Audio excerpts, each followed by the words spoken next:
Hello guys, welcome back to my YouTube channel. तो आज हम आपके लिए लेके आए हैं साबूदाने से बनने वाली कचरी, जो बच्चे बहुत पसंद करते हैं। अक्सर मार्केट से लाते हैं, लेकिन वो इतनी हेल्दी नहीं होती है। जो हम घर पे बनाते हैं वो ज़्यादा हेल्दी होती है। तो यहाँ पर मैंने 1 कप साबूदाना लिया है और साबूदाने को हमें 2 से 3 बार अच्छे से वॉश कर लेना है। लेकिन वॉश करते टाइम आपको ध्यान रखना है कि आपको उसको ज़्यादा नहीं मसलना है। अगर आप उसको ज़्यादा मसलोगे तो जो साबूदाना है वो बीच से टूट जाता है और उसके थोड़े दाने दाने से अलग हो जाते हैं। तो आपको बहुत सॉफ्ट हाथ से उसको हल्का सा मसलना है और 2 से 3 पानी उसके ऊपर से निकाल देने हैं। तो यहाँ पर 2 से 3 बार मैंने अच्छे तरीके से साबूदाने को धो लिया है। उसके बाद हम लेते हैं एक बर्तन, और बर्तन में हमें जो पानी का मेजर करना है उसी बाउल से करना है जिससे हमने साबूदाने का मेजर किया था। तो यहाँ पर 1 कप मैंने साबूदाना लिया था, तो मैं 1.25 कप या बाउल जो भी आपके पास है उस हिसाब से 1.25 आपको लेना है। उसके बाद थोड़ा सा डाल देना है नमक।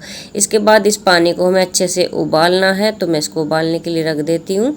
तो यहाँ पर हमने बर्तन को रख दिया है गैस के ऊपर, अच्छे से बॉईल भी आ गया है। बस इतना ही आपको उबालना है। उसके बाद आपको गैस कर देनी है बंद बिल्कुल, और उसके बाद जो है ये पानी आपको गरम आपको डालना है साबूदाने के अंदर। जो हमने साबूदाना धोकर रखा है उसमें आपको पूरा गर्म पानी डाल देना है। अगर हम चम्मच से मेजर करें तो आपको 1 से 2 इंच थोड़ा साबूदाने के ऊपर इतना पानी रहना चाहिए। इस तरह का आपको मेजर रखना है। इसके बाद हम इसको 7 से 8 घंटे के लिए ढककर छोड़ देते हैं, या आप पूरी रात के लिए भी छोड़ सकते हैं। तो मैंने रात में भिगोया था, तो यहाँ पर अगला दिन है।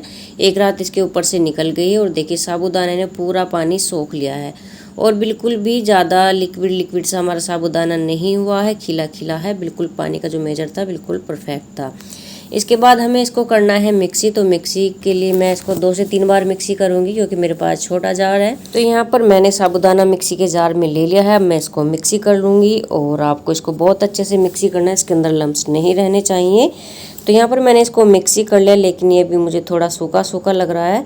अगर ऐसा लगे तो आप इसमें थोड़ा सा पानी ऐड कर लीजिए, 2 से 3 चम्मच, और उसके बाद आप इसको फिर से मिक्सी कर लीजिए। तो जितना ये अच्छे से मिक्सी हो जाता है उतनी अच्छी हमारी जो है कचरी बनकर तैयार होती है। तो मैंने इसको फिर से मिक्सी कर लिया, और इसी तरीके से जो बाकी का हमारा साबूदाना बचा हुआ है उसको भी हम इसी तरीके से मिक्सी कर लेंगे। और इसको चेक करने के लिए आपको चम्मच लेनी है। इस तरीके से चेक करना है कि इसके में कोई लम्स ना बचे हों। अगर लम्स बचे हुए रह जाएंगे तो जो आप कचरी बनाओगे वो फट जाएंगी और तलते टाइम वो टूट जाएंगी, तो बिल्कुल भी अच्छी कचरी नहीं बनेगी। तो यहाँ पर पूरा मैंने जो साबूदाना था पीस कर तैयार कर लिया, और इस तरीके से देखिए ये अभी भी थोड़ा मुझे टाइट लग रहा है। तो अगर आपको इस तरीके से टाइट लगे, जब आप उसको गिराए चम्मच में भरकर, तो वो अगर आसानी से गिर जाए तो वो बिल्कुल ठीक परफेक्ट बना है। अगर ना गिरे तो थोड़ा टाइट है। तो आप एक मैसर लीजिए और मैसर से इसको मैश करते जाइए। 2 से 3 चम्मच इस तरीके से आप इसके अंदर पानी लगाते जाइए। तो जितना भी आपको लगे कि पानी इसके अंदर डालना है, आप उस तरीके से डालिए। इस तरह का बैटर आपका बनकर तैयार होना चाहिए कि हम उसको चम्मच से गिराएं तो बड़ी आसानी से नीचे गिर जाए, अटके नहीं। तो इसको आपको 10 से 15 मिनट इस तरीके से मैश करना है। तो मैश करने के बाद आपका जो बैटर है इस तरीके से बन जाएगा, और जो छोटे मोटे इसके अंदर लम्स बच भी जाते हैं तो वो मैशर की वजह से वो भी बिल्कुल मैश हो जाते हैं। इसके बाद आपको ले लेनी है एक पन्नी, या दूध वाला पैकेट आपके पास हो आप वो भी ले सकते हैं, और उसके अंदर आपको ये सारा बैटर भर कर लेना है।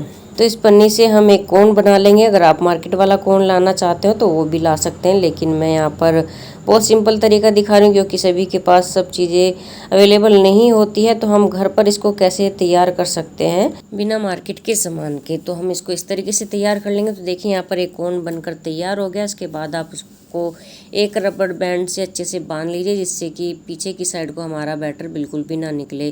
तो आप इसको टाइटली बांधिएगा। इसके बाद आप इसमें एक छोटा सा होल कर दीजिए कैंची की हेल्प से। तो मैंने बहुत छोटा सा होल किया था, ज़्यादा बैटर बाहर ना आए, आपको इस तरह का होल रखना है। इसके बाद मैंने ली है एक पन्नी, और उसके ऊपर मैं इस बैटर से कचरियाँ तोड़ लूँगी। तो मैं आपको यहाँ पर एक ट्रे के ऊपर तोड़कर दिखा रही हूँ, क्योंकि अगर मैं इसको बाहर रूम में करूँगी तो पूरा जो सेटअप है वो हटाना पड़ता है। तो मैं यहाँ पर आपको सिखा दूँगी, उसके बाद बाकी का जो मेरा बैटर बचेगा उसको मैं अलग जाकर कर लूँगी। तो यहाँ पर आपको एक गोला बनाना है, उसके बाद उसके अंदर प्लस का एक निशान बना देना है। बस आपको यही करना है, इससे ज़्यादा कुछ नहीं करना है। तो आप थोड़ा सा हाथ को संभालते हुए इसको गोला शेप में देकर और फिर प्लस में इसको बना दीजिए। तो देखने में भी सुंदर लगता है और बिल्कुल मार्केट जैसे ये बनकर तैयार होते हैं। आप जितने अच्छे से हाथ को संभालोगे तो इनकी जो गोलाई है उतनी अच्छी सेट होकर तैयार होगी। तो आपके ऊपर है, डिपेंड करता है कि आप किस हिसाब से इनको बनाते हैं। अगर आप कोई और शेप भी देना चाहते हैं तो वो भी दे सकते हैं। तो यहाँ पर देखिए मैंने एक ट्रे में तो पूरे इनको तोड़ कर रख लिए। इसके बाद जो बचा हुआ बैटर है उसको मैं अलग से जाके टेबल के ऊपर तोड़ लूँगी। तो उसके लिए फिर से पूरा कैमरा उठाना पड़ता है, तो उसमें थोड़ी सी दिक्कत हो जाती है, तो इसलिए मैंने उसको आपको किचन में ही समझा दिया, बाकी के मैंने अलग रूम में तोड़ लिए। तो इस तरीके से देखिए सारी कचरियाँ टूट कर तैयार हो गई थी। और ये नेक्स्ट डे है, पंखे में ही मैंने इनको सुखाया था, तो ये पंखे में बड़े आराम से सूख जाती हैं, कोई प्रॉब्लम नहीं होती है। अगर हम मॉर्निंग में इनको उठाते हैं तो बड़ी आसानी से उठ जाती हैं, बिल्कुल भी उठने में इनके दिक्कत नहीं होती है। तो यहाँ पर हमने पन्नी के ऊपर कोई घी तेल कुछ नहीं लगाया था, सिंपल ऐसे ही तोड़ ली थी। ये इतनी आसानी से उठ जाती हैं, एक भी कचरी इसके ऊपर नहीं चिपकती है। तो पूरी कचरियाँ मैंने उठा ली हैं और देखिए कितनी सुंदर देखने में भी लग रही हैं, और एक भी कचरी ना टूटी है ना फूटी है। बस इसके बाद हमने इसको 1-2 घंटे की धूप और दिखाई थी। धूप दिखाने के बाद हम आपको तल कर दिखाते हैं। तो यहाँ पर सबसे पहले आपको तेल को अच्छे से गर्म कर लेना है, ठंडे तेल में बिल्कुल नहीं डालना है। जब आपका तेल अच्छे से गर्म हो जाए उसके बाद आप इसके अंदर कचरी डालिए और उस टाइम पर फ्लेम को आप सिम कर दीजिए। जब आप कचरी इसके अंदर तल रहे हो तो उस टाइम पर आपको फ्लेम को हाई नहीं रखना है, वरना ये इतनी जल्दी से सिकती हैं कि तुरंत जल जाएंगी और फिर इनका जो टेस्ट है वो कड़वा हो जाएगा।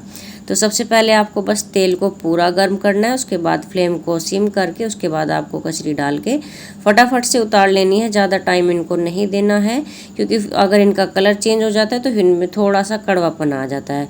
तो इसी तरीके से मैं और 1 से 2 बैच उतार लूँगी, बहुत फटाफट से हम इनको उतारते हैं।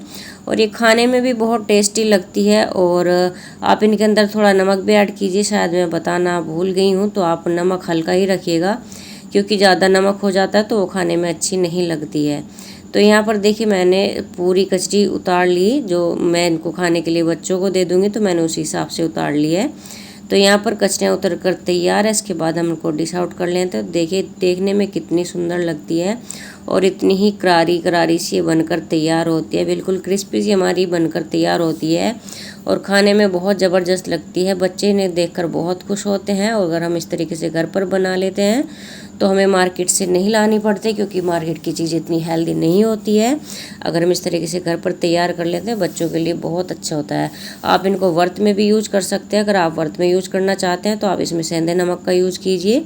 तो देखिए यहाँ पर बिल्कुल अच्छे से टूट रही हैं, बहुत क्रिस्पी सी हमारी कचरी बनकर तैयार होती है। अगर आज की रेसिपी आपको पसंद आई हो तो लाइक कमेंट और शेयर ज़रूर कीजिएगा। मिलते हैं आपको नेक्स्ट वीडियो पर। Bye bye friends, thanks for watching.